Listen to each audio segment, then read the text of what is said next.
Hi friends, ഞങ്ങളുടെ all India യാത്ര ഇന്ന് അമൃത്സറിലാണ് എത്തിയിരിക്കുന്നത്.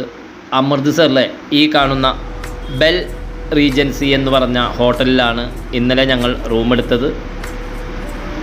തരക്കേടില്ലാത്ത റൂമാണ്, നല്ല ഹോട്ടലാണ്. ഭക്ഷണം ഞങ്ങൾ പുറത്തു നിന്നാണ് കഴിച്ചത്, ഇവിടെ നിന്ന് കഴിച്ചില്ല. അതുകൊണ്ട് ഇവിടുത്തെ ഭക്ഷണ വിഭവങ്ങളെപ്പറ്റി അറിയില്ല. എന്നിരുന്നാലും വളരെ ചാർജ് കുറവാണ്. ഇദ്ദേഹമാണ് ഇതിൻ്റെ മാനേജർ. അപ്പോൾ ഇതാണ് ഹോട്ടലും പരിസരവും. ഇതിനടുത്ത് തന്നെയാണ് ജാലിയൻവാലാ ബാഗ്, അതുപോലെ തന്നെ സുവർണക്ഷേത്രമൊക്കെ സ്ഥിതി ചെയ്യുന്നത്. എന്തുകൊണ്ടും നല്ലൊരു ഹോട്ടലാണ്. ഞങ്ങളുടെ സുഹൃത്തുക്കളെല്ലാം ഹോട്ടലിൽ നിന്ന് വെക്കേറ്റ് ചെയ്ത് താഴത്തേക്ക് ഇറങ്ങി വരുന്നതുള്ളൂ. ഇതാണ് എൻ്റെ സുഹൃത്ത് ബാബു കൊളന്നൂർ. അതുപോലെ തന്നെ ഇതാണ് ഹോട്ടലിൻ്റെ റെസ്റ്റോറൻറ്റ് ഏരിയ.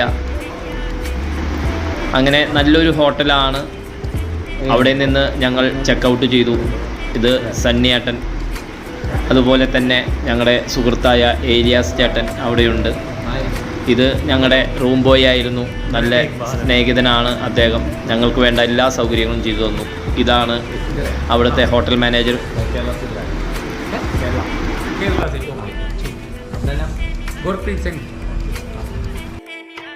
അവിടെ ഹോട്ടലിൽ നിന്നിറങ്ങി ഞങ്ങൾ നേരെ സുവർണക്ഷേത്രവും, അതിനു മുമ്പ് സുവർണക്ഷേത്രത്തിന് അടുത്ത് തന്നെ ജാലിയൻവാലാ ബാഗ് ഉണ്ട്, അതും കാണണം എന്നുള്ള ഇതിലാണ് നടക്കുന്നത്. ഇതാണ് ഇവിടുത്തെ ഈ സുവർണക്ഷേത്രത്തിൻ്റെയും അതുപോലെ തന്നെ ജാലിയൻവാലാ ബാഗിൻ്റെയും അടുത്തുള്ള വലിയ ഒരു സ്ട്രീറ്റ് ബിസിനസ് നടത്തുന്ന ഒരു കേന്ദ്രമാണ് അമൃത്സറിലെ. തെരുവിന് ഇരുവശവും പാരമ്പര്യവും സമകാലികവുമായ ധാരാളം വ്യാപാര സ്ഥാപനങ്ങൾ, ഇതുപോലെ ഭക്ഷണ പദാർത്ഥങ്ങൾ വിൽക്കുന്നതും എല്ലാം തന്നെ ആയിട്ടുള്ള ധാരാളം കച്ചവട സ്ഥാപനങ്ങളുണ്ട്. ഇതിനെ ഒരു ഹെറിറ്റേജ് സ്ട്രീറ്റ് എന്നാണ് അറിയപ്പെടുന്നത്. അമൃത്സറിലെ പ്രധാന വിനോദസഞ്ചാര കേന്ദ്രമായ ഗോൾഡൻ ടെമ്പിളിൻ്റെ മുമ്പിലൂടെ വളരെ നീണ്ടു കിടക്കുന്ന ഒരു പ്രധാന വ്യാപാര കേന്ദ്രമാണിത്. തീർത്ഥാടകർക്കും വിനോദസഞ്ചാരികൾക്കും സൗകര്യം ഒരുക്കിയാണ് ഇത് പണി കഴിപ്പിച്ചിരിക്കുന്നത്. പരമ്പരാഗത ശൈലി പാലിച്ച് ഒരേ രൂപകൽപ്പനയിലുള്ള കെട്ടിടങ്ങളും അതിൽ 500-ൽ അധികം കടകളും ഇവിടെ പ്രവർത്തിക്കുന്നു. ഇവിടെ കടകളിൽ പാരമ്പര്യ വസ്തുക്കൾ മുതൽ ആധുനിക വസ്തുക്കൾ വരെയുള്ള സാധനങ്ങൾ ലഭ്യമാണ്. അമൃത്സറിലെ ഒരു ഭക്ഷണ വിഭവങ്ങളും ആകർഷണീയമാണ്. ഇവിടെ തെരുവോര ഭക്ഷണ വിഭവങ്ങളെല്ലാം തന്നെ ആകർഷണീയമാണ്. അതുപോലെ തന്നെ സൽവാർ മെറ്റീരിയൽസ്, ഡ്രസ് മെറ്റീരിയൽസ്, അങ്ങനെ എന്തു വേണം അതെല്ലാം നിരത്തി വെച്ചിരിക്കുന്ന ഒരു ബിസിനസ് കേന്ദ്രത്തിലൂടെയാണ് ഈ യാത്ര. ഇവിടുത്തെ തെരുവ് ഭക്ഷണം നഗരത്തിൻ്റെ സാംസ്കാരിക പൈതൃകത്തിൻ്റെ ഘടകങ്ങളാണ്.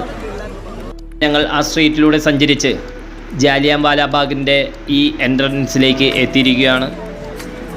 പഞ്ചാബിലെ അമൃത്സറിൽ ജാലിയൻവാലാ ബാഗ് 1919 ഏപ്രിൽ 13 ജാലിയൻവാലാ ബാഗിൽ കൂട്ടക്കൊല നടന്ന ഈ സ്ഥലത്തേക്കാണ് നമ്മൾ എത്തിയിരിക്കുന്നത്. വളരെയധികം ചരിത്ര പ്രാധാന്യമുള്ള ഒരു സ്ഥലം കൂടിയാണ് ഇവിടം.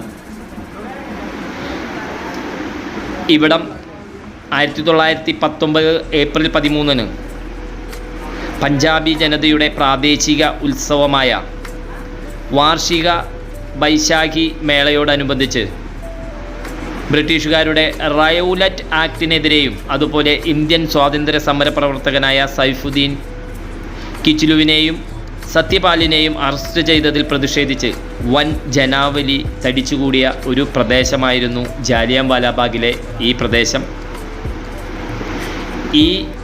ഈ കാണുന്ന ഗ്രൗണ്ടിൽ അന്ന് ജനങ്ങൾ തടിച്ചുകൂടുകയും റൗലറ്റ് ആക്ട് നിലനിൽക്കുന്ന സമയമായതിനാൽ ഇത് അറിഞ്ഞ് അന്നത്തെ ഇവിടുത്തെ ജനറൽ റെജിനാൾഡ് ഡയർ എന്നറിയപ്പെടുന്ന ബ്രിട്ടീഷ് ജനറൽ വൻ സൈനികരുമായി ഈ പ്രദേശം വളഞ്ഞു. ജാലിയൻവാലാ ബാഗിൻ്റെ മറ്റ് 3 വശങ്ങളും കെട്ടിടങ്ങളാൽ ചുറ്റപ്പെട്ടതിനാൽ, ഈ കാണുന്നത് പോലെ കെട്ടിടങ്ങളാൽ ചുറ്റപ്പെട്ടതിനാൽ ഒരു വശത്ത് മാത്രമേ പുറത്തിറങ്ങാൻ കഴിയൂ എന്ന തരത്തിലുള്ളതായിരുന്നു ഈ പ്രദേശം. ജനറൽ ഡയർ സൈന്യത്തെ പുറത്തേക്കുള്ള വഴി തടഞ്ഞു നിർത്തി അവിടെ കൂടിയിരുന്ന ജനക്കൂട്ടത്തിന് നേരെ വെടിവെക്കാൻ ഉത്തരവിട്ടു. പ്രതിഷേധക്കാർ ഓടി രക്ഷപ്പെടാൻ സാധിക്കാത്ത രീതിയിൽ വെടിയുതിർത്തു. വെടിനിർത്താൻ ആവശ്യപ്പെടുന്ന അത്രയും നേരം വെടി ഉയർത്തുകൊണ്ടിരുന്നു. അവിടെ കൂടിയിരുന്നവരിൽ 1500 പേരോളം ആളുകൾ മരണപ്പെടുകയും അത്ര തന്നെ ആളുകൾക്ക് പരിക്ക് പറ്റുകയും ചെയ്യുകയാണുണ്ടായത്. ഇവിടെ തടിച്ചുകൂടിയവരിൽ ഭൂരിഭാഗം പേർക്കും റൗലറ്റ് ആക്ട് മുഖേന നഗരത്തിൽ നിരോധനാജ്ഞ നിലവിലുള്ള കാര്യം അറിയില്ലായിരുന്നു. ഇവിടെ നിന്ന് രക്ഷപ്പെടാൻ ഒരു ഇടനാഴി പോലുമില്ലാത്ത വിധത്തിൽ അവർ ആ വഴിയിൽ എല്ലാം തന്നെ പട്ടാളക്കാർ നിന്ന് ഈ പാവം ജനങ്ങളെ വെടിവെച്ചു കൊണ്ടിരുന്നു. ഇതിൽ നിന്ന് രക്ഷപ്പെടാൻ ഇതിന് നടുവിലുള്ള ഒരു കിണറ്റിലേക്ക് ആൾക്കാർ എടുത്തു ചാടുകയും അതിൽ കിടന്ന് ധാരാളം പേർ ശ്വാസം മുട്ടി മരിക്കുകയുമുണ്ടായി. ഈ കിണറും ഒരു സ്മാരകമായി ഇവിടെ സംരക്ഷിച്ചു നിർത്തിയിരിക്കുന്നു. ഈ കൂട്ടക്കൊലയ്ക്ക് ശേഷം ബ്രിട്ടീഷുകാർക്കെതിരെ വ്യാപക പ്രതിഷേധങ്ങൾ നടന്നു. പിന്നീട് 1920-22 കാലഘട്ടത്തിൽ നടന്ന നിസ്സഹകരണ പ്രസ്ഥാനം വളർച്ചയിലേക്ക് ഇത് നയിച്ചു. കൈസർ ഇ ഹിന്ദ് ബഹുമതി ഗാന്ധിജിയും സരോജിനി നായിഡുവും ജാലിയൻവാലാബാഗ് കൂട്ടക്കൊലയിൽ പ്രതിഷേധിച്ച് അവർ തിരിച്ച് നൽകുകയുണ്ടായി. അതുപോലെ തന്നെ ബ്രിട്ടീഷുകാർ കൊടുത്ത രവീന്ദ്രനാഥ ടാഗോറിന് നൽകിയ സർ പദവിയും അദ്ദേഹം ഈ കൂട്ടക്കൊലയിൽ പ്രതിഷേധിച്ച് തിരിച്ച് നൽകുകയുണ്ടായി. ഇതാണ് ജാലിയൻവാലാബാഗിലെ ഈ സ്മാരകം. നമുക്ക് കാണാം. ഈ തലയിലൊക്കെ കെട്ടി നിൽക്കുന്ന എൻ്റെ സുഹൃത്തുക്കളാണ്. ഞങ്ങൾ ഗോൾഡൻ ടെമ്പിളിൽ പോയി അവിടെ നിന്ന് കിട്ടിയ ആ സ്കാർപ്പാണ് തലയിൽ കെട്ടിയത്. അങ്ങനെ ചരിത്രവിശേഷവുമായി ഇതിലൂടെ അതെല്ലാം ഓർത്തുകൊണ്ട് നടക്കുകയാണ്. ജാലിയൻവാലാബാഗ് കൂട്ടക്കൊല അന്വേഷിച്ച കമ്മീഷനാണ് ഹണ്ടർ കമ്മീഷൻ. കൂട്ടക്കൊല ചെയ്യപ്പെട്ടവരുടെ ഓർമ്മയ്ക്കായി നിർമ്മിച്ച സ്മാരകമാണ് അമർ ജ്യോതി. അന്നത്തെ ബ്രിട്ടീഷ് പ്രധാനമന്ത്രിയായിരുന്ന ഡേവിഡ് കാമറൂൺ ഡീപ്ലി ഷെയിംഫുൾ എന്നാണ് ജാലിയൻവാലാബാഗ് കൂട്ടക്കൊലയെ വിശേഷിപ്പിച്ചത്. ഇതാണ് അന്ന് കൂട്ടക്കൊല നടന്നപ്പോൾ അവിടെ കൂടിയിരുന്നവരുടെ നേർക്ക് വെടിവെപ്പ് നടത്തിയപ്പോൾ ആ ഷെല്ലുകൾ വന്ന് പതിച്ച, മനുഷ്യരുടെ മേത്ത് പതിച്ചതും അവരെ തുളഞ്ഞുകൊണ്ട് ഈ ചുമരുമ്മൽ പതിച്ചതും അല്ലാതെ പതിച്ചതുമായ ആ അടയാളങ്ങളെല്ലാം തന്നെ ഇന്നും നിലനിർത്തിക്കൊണ്ടിരിക്കുന്നു ഇവിടെ. ഈ കൂട്ടക്കൊലയുടെ ഓർഡർ നൽകിയ Michael O Dwyer Udham Singh ആണ് വധിച്ചത്. അതായത് ഈ കൂട്ടക്കൊലയ്ക്ക് ഓർഡർ നൽകിയ മൈക്കിൾ ഒ ഡയറിനെ നമ്മുടെ ധീരനായ ഉദ്ധം സിംഗ് വധിക്കുകയുണ്ടായി. ഈ ധീര പോരാളിയെ ബ്രിട്ടീഷുകാർ 1940 ജൂലൈ 31 തൂക്കിലേറ്റി.